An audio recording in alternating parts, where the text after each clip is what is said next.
Good morning mga boss. Good morning mga connected. Mga ka-idol. Umuwi ako ng maaga kahapon. Nagulat yung misis ko. Beb kasi tawag niya sa akin. Bakit alaga mo? Umuwi ako ng maaga, Beb, kasi sinagawan ako ng boss ko eh. Ha? Anong sabi, bakit siya sinigaw na anong sabi sigaw niya sa'yo? Go to hell! Sabi ng boss ko eh. Biglang nagulat yung misis ko at sabi niya, bakit ka sinabihan ng gano'n? Ano ako, demonyo? Biro lang po. Isang joke lang po yan. Pagkatapos, sana naman tayo sa serious naman. About sa mata. Ingatan natin ang mga mata natin, mga boss, mga connected, mga ka-idol. Napaka-importante ng mata natin nung na ginagamit sa trabaho natin, lalo na sa larangan ng profesyon natin. Napaka-importante ng mata. Kaya mapalad kayo mga boss, yung mga may malilinaw na mata, yung hindi nagsasalamin. Napakaswerte ninyo. Ingatan nyo yung mga mata ninyo.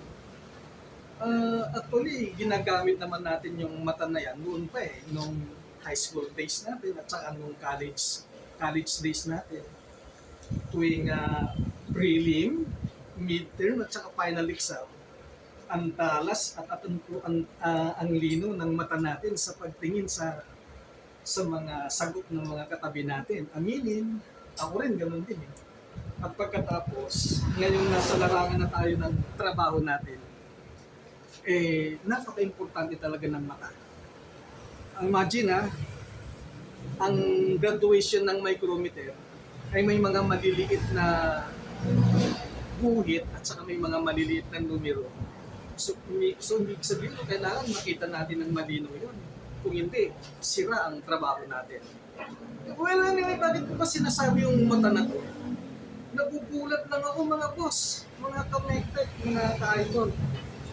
Magmula nung Stone Age hanggang ngayon, sa kasalukuyan ko ngayon na panahon, nagugulat talaga ako at nagtataka. Advance na yung mga technology natin. So imagine, sa kabila ng lahat na yan, wala pa ring scientist o doktor na nakapagpapalinaw ng malabong mata. Aminin, wala, talagang sa totoo lang, hindi pa ako nakakita ng doktor na nakapagpalinaw ng malabong mata. Kaya yun lang po, yan ang dahilan kung bakit sinasabi ko yung mga tungkol sa mata natin. Yun lang po, salamat mga boss. Hindi na bumababa sa 3,000 ng viewers natin. Umaabot na talaga ng mas mataas pa sa 3,000. Nakakatuwa. Sana umabot ulit ng mas mataas pa sa 3,000. Anyway, update ko na lang muna kayo mga boss. Nakakatuwa. Tapos na po ito. Tapos na. Ang ginagawa na lang po nito, yung finishing na lang ng length.